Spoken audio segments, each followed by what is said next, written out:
Good morning, everybody. Slightly sinister looking video of me, but which is kind of appropriate. I've just been working at the moment on actually, I've been working on a project dealing with the Epstein Club down under, and it's quite staggering, really, because on one hand, when you actually start to read through the Jeffrey Epstein emails themselves, in terms of what I've come to know as the Epstein class, this group of techno based or Silicon Valley based kleptocrats that really have this staggeringly, almost like psychopathically sense of entitlement. And like I one of the things that bugs me, again, a lot of these people here, this is not a religious thing, but it is interesting when you're looking at the Epstein emails, that he often refers to people as the goyim, which is a derogatory term that Jewish people use for the people that are non-Jewish. And yeah, and it sort of very bugs me because I've gone out of my way to be anti-Semitic, but we have this issue where fundamentally rich white guys, if he'd been saying nigger this, nigger that, we wouldn't have a problem with saying this guy is an asshole. But somehow, because he's actually Jewish, we're not allowed to turn around and say, well, actually, uh, these guys are a bit of a worry, because it's not. I mean, it's like, I don't have a problem with Islamic people. I have a problem with Islamic extremists, and this is what we're dealing with. Is we're dealing with Jewish extremists who are set at the centre of this group of kleptocrats who are not all Jewish, and that is often actually referred to in the emails, like oh, you non-goyim really know how to party and stuff like that. Um, but as you're carrying through, reading throughout these emails, it's just this entire, there is just this lack of absolutely morality. And it goes to the issue of what we're dealing with when we talk about the Epstein class down under, is to deal with AI technology. Now, AI technology itself isn't necessarily good or bad any more than any other tool. The Julian Carver, who's I've spoken about beforehand, and again, no one seems to be really registered in the fact that, hey, someone who actually warned us about this just got like swiped off the streets and died in a mental institution, and nobody thinks that that's actually newsworthy, or that maybe we need to get to the bottom and have a bit more public explanation about what when I have a normally highly respected business person goes wham. I think we should all be a little bit worried. And the more I start to look at what I'm finding out about the AI technology in New Zealand, the more and more it rings alarm bells. Now, today I was just like, as I'm wrapping up this book project, I'm looking along the East Coast, and I sort of talk about how, where my story goes, where, this sort of like, the America's Cup connection to all these AI, and I sort of draw 2 points of references, and one can take you to Rocket Lab, and one can take you to Melbourne Resort.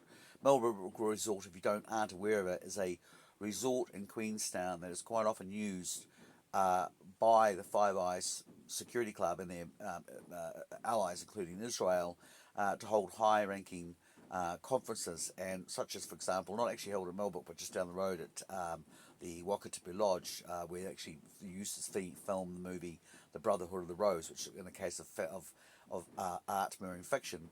But they talked about taking back the internet, and again, you start to look at people that were connected to the IT industry in Queenstown and Otago University and the Otago Health System, which should be ringing bells if you know your local IT information and what went on in those areas, which are quite alarming. And anyway, so they're using these guys, and the other end of the spectrum is Rocket Lab, and Rocket Lab, of course, is the great. The whole thing I begin with is this America's Cup. Well, America's Cup, for those who don't know, big yacht race, funded by millions, really into it, brought to New Zealand, or showcased by New Zealand by Michael Fay and David Richwhite, who went on to be basically stars of the Box Inquiry. Again, lots of alarm bells, lots of going back to a lot of the same usual names I've written about in State Secrets 1 and State Secrets 2. They disappeared after the Box Inquiry into Switzerland, where again I'm trying to crack that. It's not a very easy to crack, but I'm trying to find out more about what they got up to. But we know they got involved in technology, and when they came back to New Zealand, they started to get involved in the seed funding of Rocket Lab. And Rocket Lab has now bloomed into a multi-million-dollar company, And it's not about climate change as they all made out to begin with. Neither is a New Zealand-owned company any more than Oceana Gold or Siren Gold in New Zealand is actually locally known. They all come back to the usual suspects, these sort of modern-day Dutch East Tea Company, Vanguard, BlackRock, etc. But Rocket Lab is funded by the CIA's Intelligence Hedge Fund. It's funded by Lockheed Martin. It's funded by the US Navy and all sorts of other kind of characters that you really probably we shouldn't be associating with. But again, no public discussion, no question about the morality of where this money comes from. Isn't it great? New Zealand's going forward, progress, technology, yay, yay, ooh. And, okay, so they have these things, and they, just before we get to Rocket a bit further, it's like, so the America's Cup, of course, I've got very, very, I've got a whole section in there about all the murky turkeys involved in there. People like Ozzy Malcolm, who we know is a convicted human trafficker. He also was linked with Paul McElwee, and these guys have links to the sort of the New Zealand end of Southern Air Transport, which again Epstein was involved with in the 1980s, and these very, very murky financial transactions. As he, him and his friends started, to look at their science fiction novel space relations and start to go, well, maybe we could have our own privatised space industry. And so on the East Coast, and besides from, sorry, just still hold off, don't be too hasty. The America's Cup was developed and became a very big, huge thing. Big media, lots of advertising. No media's going to bite that particular hand. Very good public relations, very good propaganda.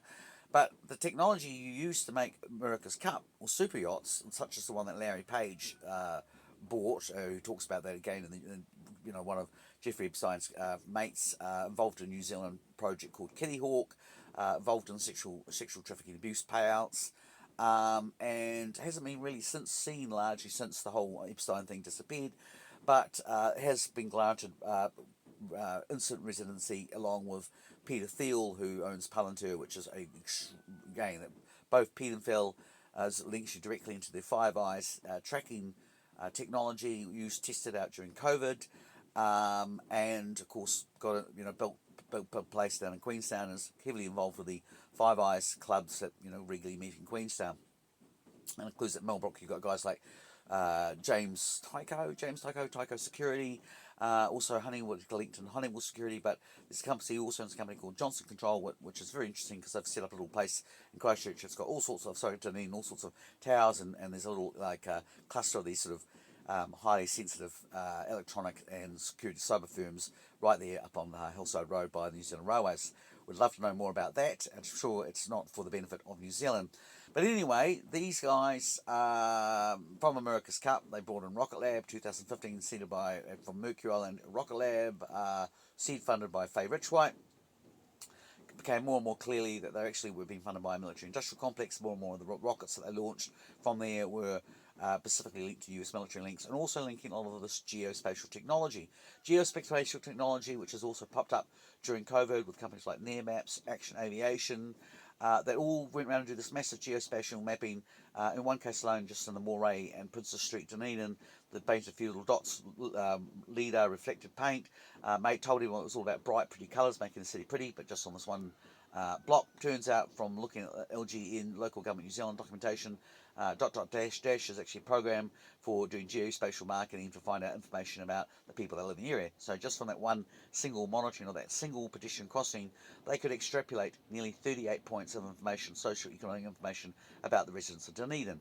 And again, people like Sophie Parker just denounced this and got very, very hot under the collar, as they also got very hot under the collar when I was basically trolling them and testing out their Google system. Actually was one big massive spying system, which I'm pretty sure I'm onto that one because I'd go into the Dunedin Pub Art Gallery, do my little stuff there, provoke them, and sure enough they come out and have a look at what I was doing, and that would confirm that yes, they were definitely paying attention to what I was actually looking at my computer, and which is the whole system. If you're going in and you're using a computer in Dunedin, I'm pretty certain you can pretty much convinced that you are under surveillance 24/7, just like the Five Eyes listening post that exists on the Justice, what I call the Justice Palace, which was built up, that was placed by this sort of by the Bridge of Memorial, where they've now got the St John, the police, the fire, and all in one handy building, all being heavily monitored by Five Eyes security system. Back to the East Coast. Back to the geospatial mapping. So apart from what they were doing this with this .. there were these companies, Nearmaps and Action Aviation, were flying all around the country, not just all around the country, but Australia, New Zealand, America, India. One company there was called Air Kiwi, doing all this massive mapping. And these things can, like, at a switch, you can say, oh, I want to know where every single swimming pool is. With this information, bang, it comes up. Julian Carver describes if a picture tells a million words, a AI geospatial map can map you a billion words. So, for example, you can map it, say, around the east coast, Hawke's Bay, where all the flooding comes in from extreme weather formats, which are increasingly becoming more and more common. And it can tell you where all the slash damage caused because the forestry companies like Gain, Alan Gibbs, part of the Business Roundtable, along with Faye Richwhite, who did all the devaluation of the forestry.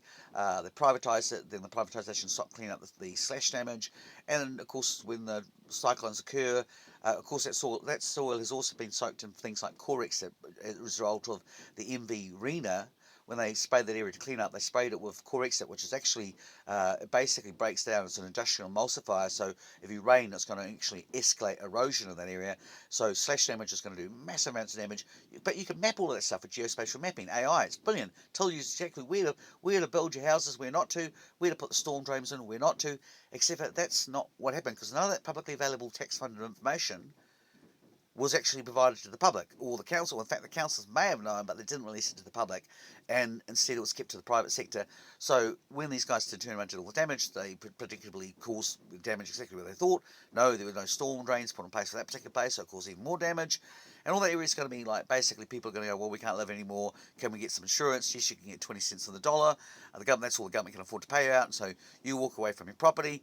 That area gets rezoned. And guess what? The forestry industry turns around and buys again. And they've used that geospatial technology to actually carry out a massive land grab, as you're doing with these fires that are taking place in places like Australia and California. And again, if you look at all these areas occurring, look, who's building there and what development, it becomes pretty bloody clear that this is not a conspiracy theory. And again, when they talk about chemtrails in the United States, and people go, oh no, we've looked into that, and chemtrails are actually, they were doing some stuff there, but that was done earlier on, and that can't have any impact upon chemtrails rain later on. That's not true at all. That's actually factually false.